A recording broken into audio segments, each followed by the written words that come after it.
बोलना चाहता था,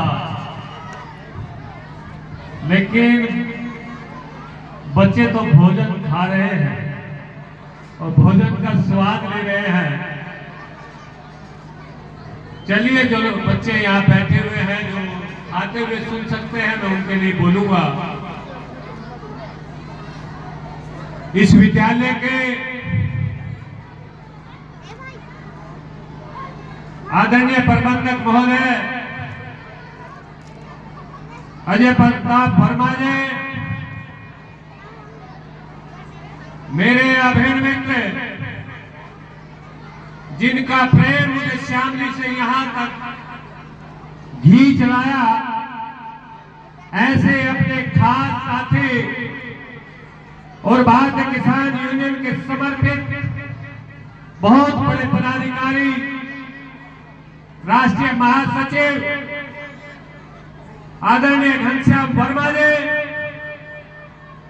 जिनकी सुमधुर आवाज को हम सब लोगों ने भी सुना,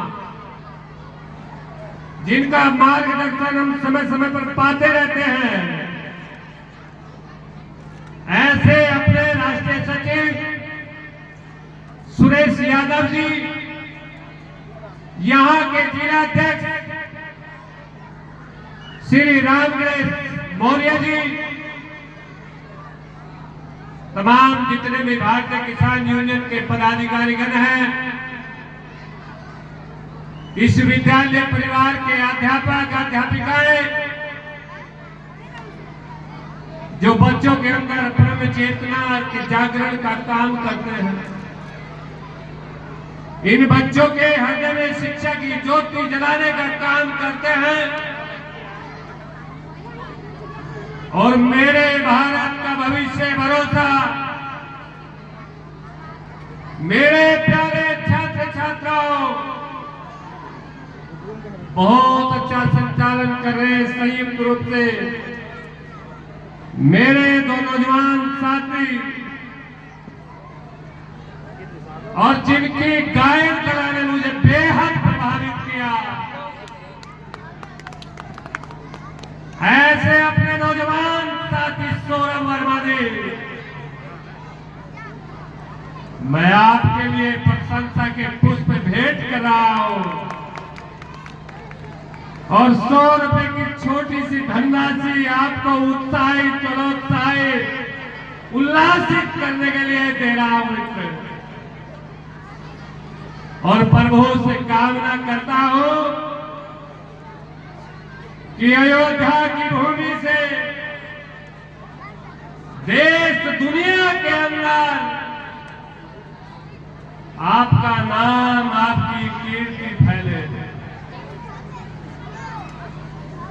मेरी प्रकृति, मेरा स्वभाव है, ये मेरे मित्रों, जो परमात्मा ने किसी को प्रतिभा दी है, उस प्रतिभा को उकेरने का काम तो एक शिक्षक करता है, लेकिन मैं एक सामाजिक कार्यकर्ता होने के नाते उसको आंदोलित करना चाहता हूं। हमारी शुभकामनाएं आप लोगों के साथ है। मित्रों, मैं बच्चों के संदर्भ में क्या बोलूं, बच्चे तो यहाँ है नहीं, दोबारा फिर वर्णित करना चाहता हूं,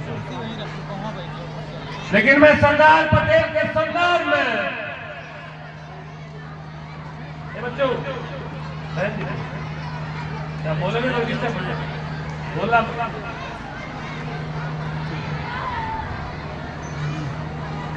मैं सरदार पटेल पर बातें बता करके अपनी वाणी को विराम दूंगा। मित्रों, शायद आप लोगों ने ज्ञात है या नहीं है, लेकिन इतिहासकारों का मानना है कि सरदार पटेल के पूर्वज यही अयोध्या से मथुरा होते हुए मारवाड़ होते हुए गुजरात में, और वहां पर खेती किसानी का काम किया। मित्रों, कुछ इतिहासकारों का मानना है कि वो पंजाब से होते हुए, मराठवाड़ा मारवाड़ होते हुए गुजरात गए और उनके पूर्वज गुर्जर थे।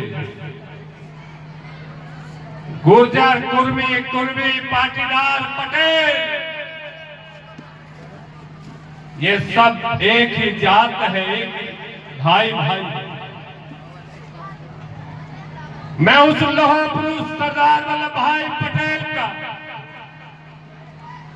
वंशज होने के नाते आज गर्वित महसूस करता हूं मित्रों।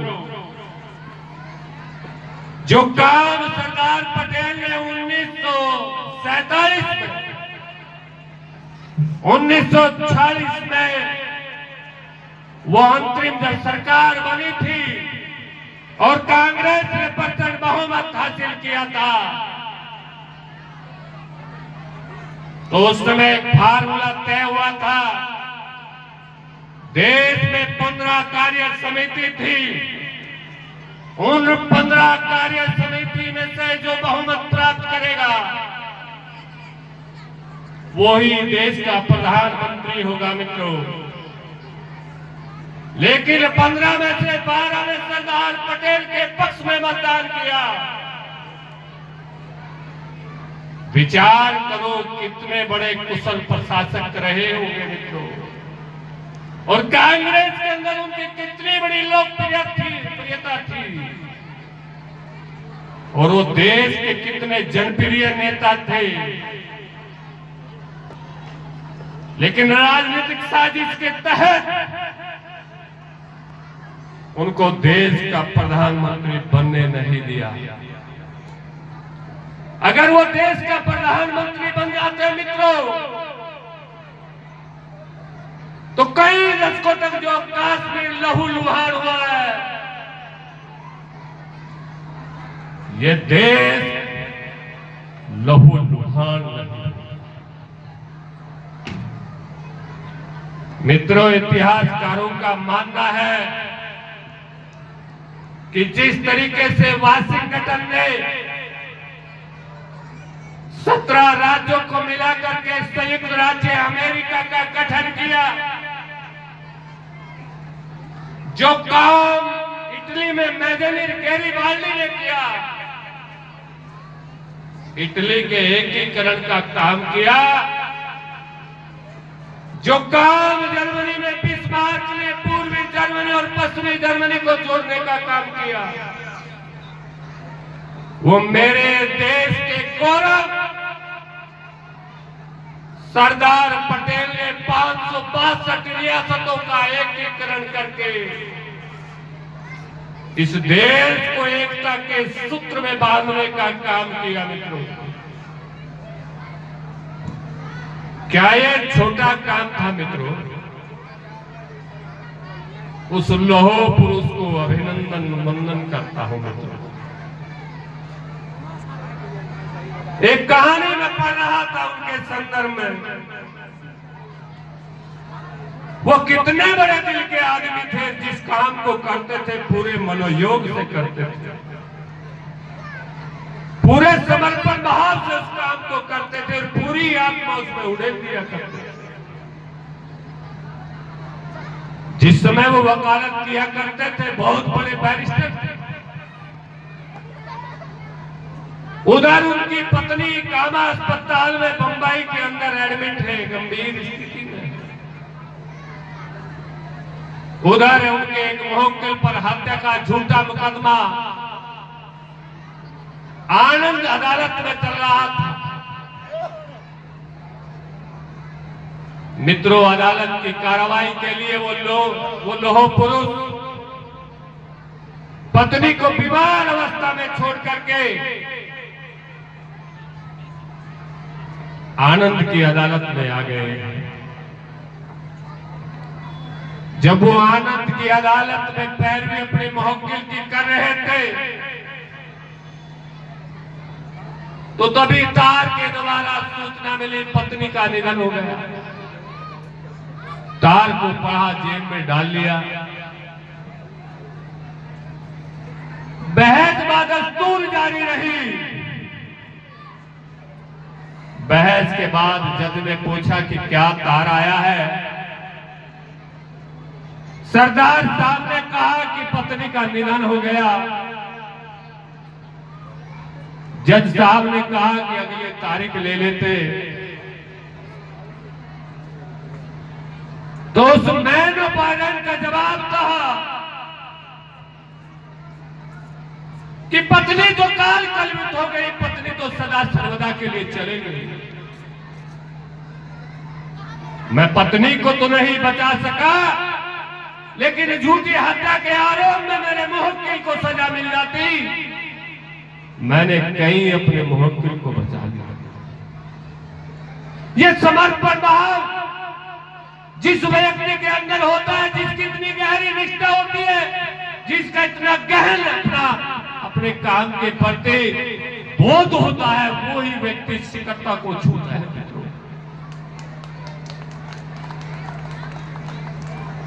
मैं भारतीय किसान यूनियन का पदाधिकारी हूं, किसानों के बीच में काम करता हूं, किसानों से आघात मुझे प्रेम है।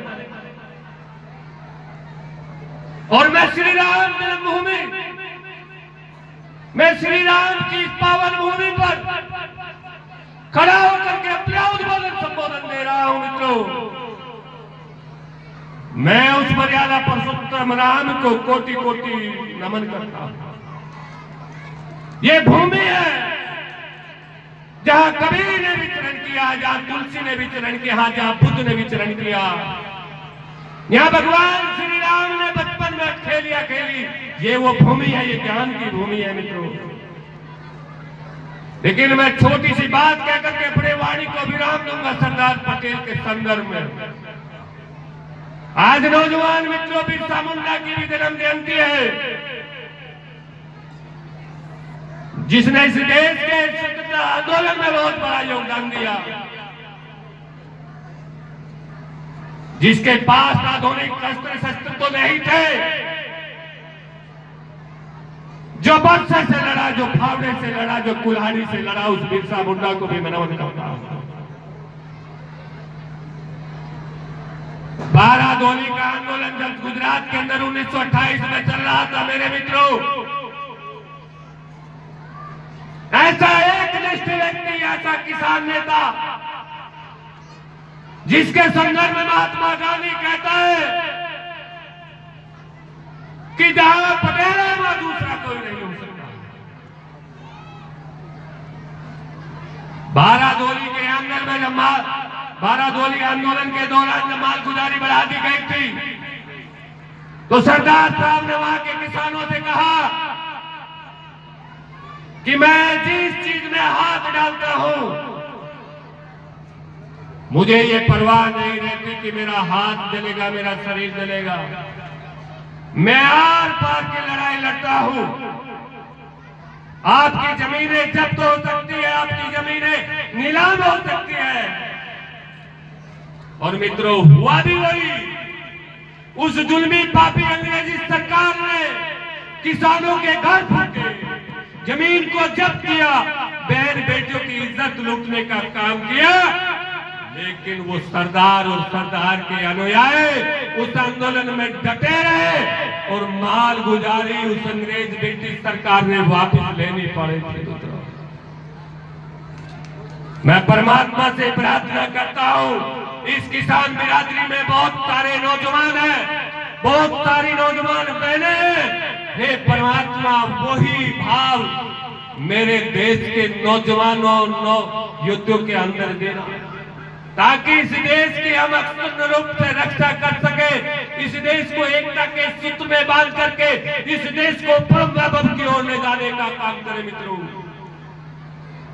हे मेरे नौजवान बच्चों, हे देश के तरुणों, हे मेरे देश के जवानों, हे मेरे देश के युवाओं, मैं तुम्हारे उज्जवल भविष्य की कामना करते हुए अपनी वाणी को विराम देता हूं और पुनः यहाँ के आयोजकों का हृदय से आभार धन्यवाद प्रकट करता हूं।